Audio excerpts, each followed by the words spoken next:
This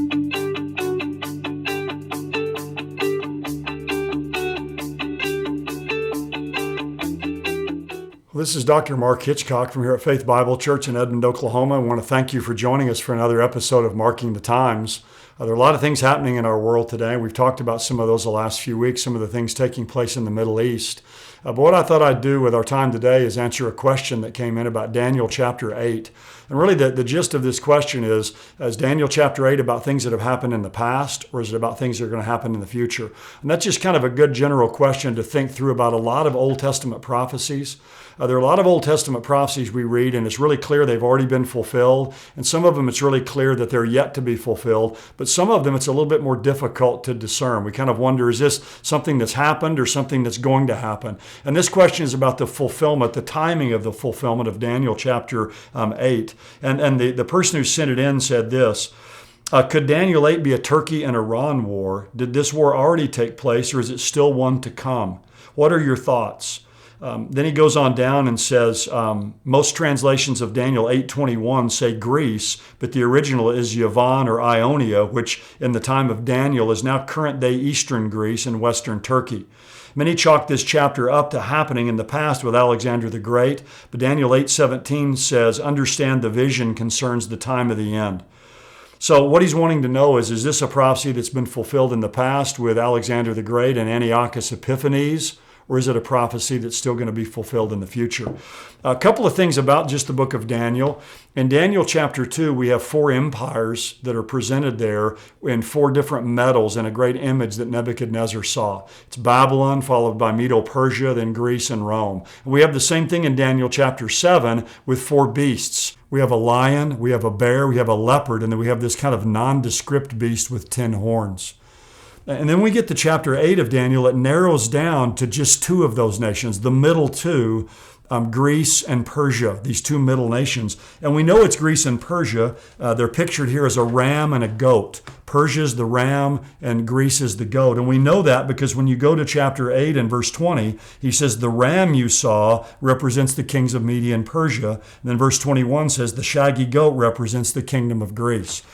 So what you have in this chapter, I believe, and again, this is fascinating because Daniel's writing this around 530 BC, and 200 years later, Alexander the Great shows up on the scene and leads Greece to their great victories. And I think in chapter 8 of Daniel, chapter 8 and verses 1 through 8, we have a prophecy here of the coming of Alexander the Great. He's pictured as a large horn.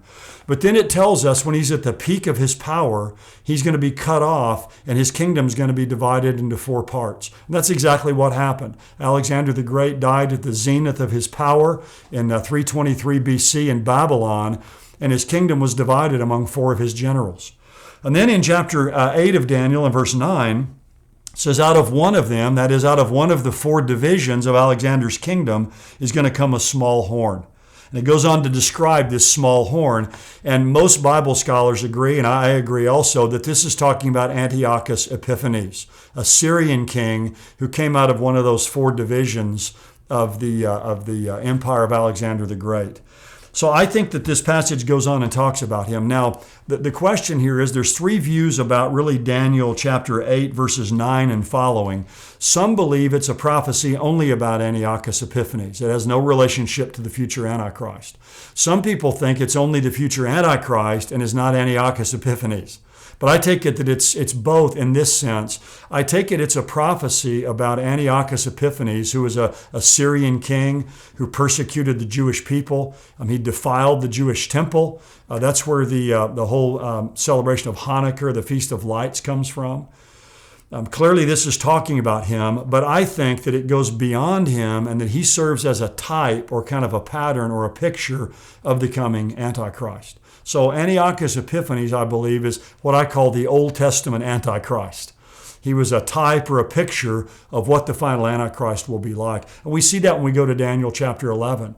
In Daniel chapter 11, there in verses about 25 to 35, you have a picture of the life of Antiochus Epiphanes. Then in 1136, it goes from him to the final Antichrist. So it's developed in the book of Daniel that Antiochus Epiphanes is this picture or type or kind of a pattern of the final Antichrist. And he's a picture of the Antichrist because he's going to be a Gentile. He's going to persecute the Jewish people. He's going to defile the Jewish temple.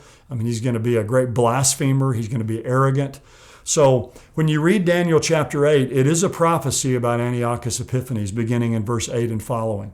But it's like a dissolving picture where slowly Antiochus Epiphanes kind of goes into the background and you see a picture here of what the final Antichrist will be like. So I hope that's helpful, at least in this passage of kind of discerning what's past, what's future. And again, you can read this chapter and read about Antiochus Epiphanes, this Syrian king, and really get a lot of information about what the final Antichrist will be like. Well, I hope that's helpful to understand Daniel 8, but also just maybe a little bit of a lesson for us in how to interpret prophecy. Thank you again for joining us. We'll see you next time. God bless you and have a good week.